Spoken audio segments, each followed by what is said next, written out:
Quando a gente fala nessa pecuária competitiva, e nós temos aqui pessoas do Brasil inteiro.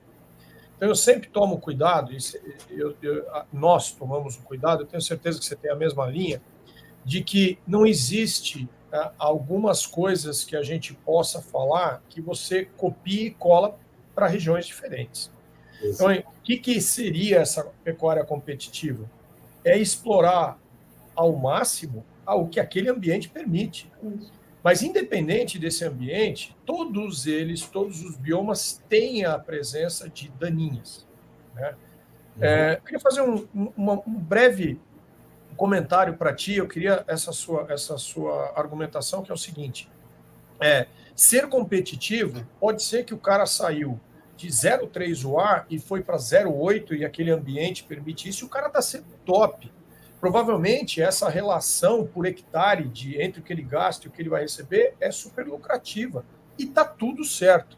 Eu sempre coloco aqui, e a Janaína também, cuidado com as promessas, Rânio. Porque assim, não, bota tanto por hectare. Não é assim, porque o meu ambiente é diferente do seu. Nós fizemos um levantamento esses tempos atrás numa fazenda com a utilização de imagem com drone de altíssima resolução. Aquela propriedade tinha, num piquete lá, na média, 22% de presença de daninha. 22%. Vamos imaginar que o cara está empatando. Está empatando. Tudo que ele está gastando e o animal está tudo ganhando. Está tudo no 0 a 0 na fazenda. 20% de presença da daninha, em tese, são quase 20% de pasto que ele deixou de colher. 20% nenhuma aplicação financeira tem hoje no mercado. Exato. Então, e aí? Vale a pena controlar ou não, entende? Então, esse número que você colocou, 22%, é um exemplo de infestação, né? E aí eu jogo de novo a pergunta, né? Que agricultor, um cara de soja que planta para colher 20% a menos? Que ele aceita, ele não quer perder 30 gramas por hectare, ele não quer perder. Não, e o pecuarista está aceito, não, 22%, não, tá bom. Então, ele tem a noção disso. Então, esse ponto que você colocou, realmente, e isso daí, o Felipe, os retornos que a gente observa são, assim, covardia, né? Em relação ao que você tem hoje e o que você pode passar a ter na mesma área. Era essa exatamente. Então, é muito fácil você chegar a 100, 150, 200% a mais. De novo, que nem que você colocou aí, de que a aplicação que paga isso, aqui a aplicação que paga 150, 200%. É bem isso, você tem ali, como casos extremos, vamos supor que você tem lá meia animal por hectare, certo? Você passa para 2, você está aumentando 300% aí a tua lotação, né?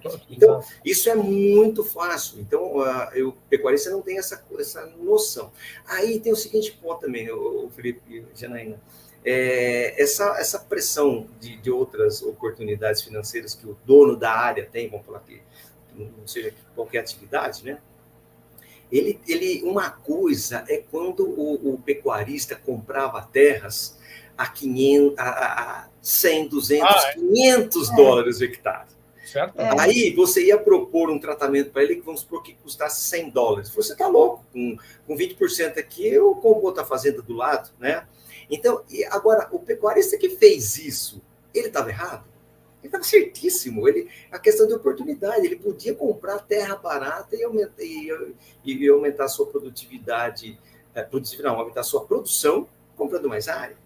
Agora não, agora nós estamos falando de propriedades de 15, 20 mil reais, 10 mil dólares o hectare, né? Então, quando você pega, você propõe uma solução de 400, 500 reais em cima de uma terra que vale 15 mil. Ah, não, agora... E aquela coisa assim, você vai dobrar, como se o camarada dobrasse a fazenda dele. Tem 2, 3 fazendas dentro dele. Tem 2, 3 fazendas. Então, imagina a estrutura que ele tem, é a mesma, o peão que ele tem é o mesmo, o cavalo. Então, é covardia você fazer conta quando você vai colocar controle de daninho nas pastagens, né? Realmente... E um outro ponto que eu acho que você levantou, da relação dos biomas aí, né? Não existe, essa é uma coisa que a gente sempre fala, né? Não existe receita de bolo, né?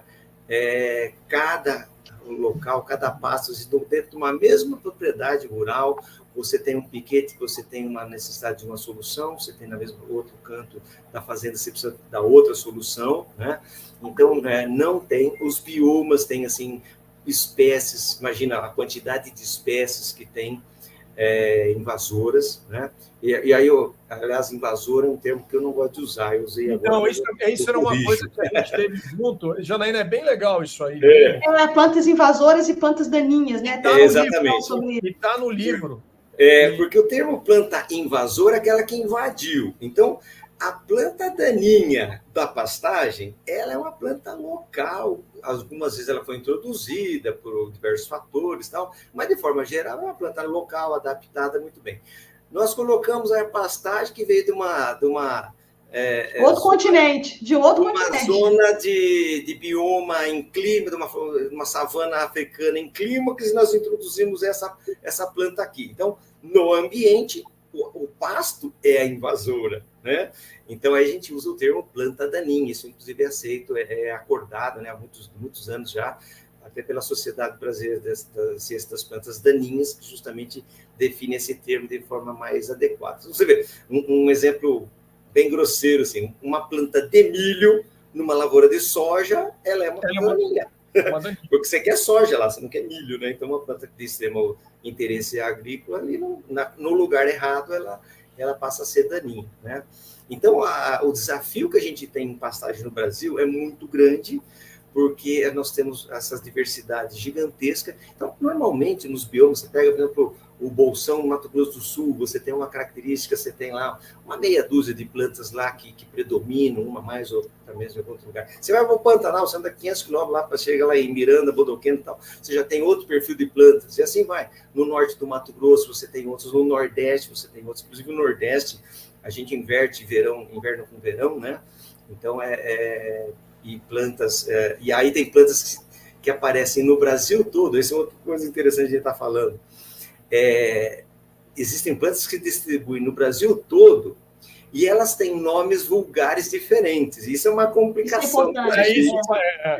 Isso é uma complicação para a gente que vai fazer recomendação, porque você pega, por exemplo, então, por isso que existe toda planta, todo ser, né, vegetal, mineral, todo ser vegetal, o animal, fungos, bactérias, tem um nome científico, né?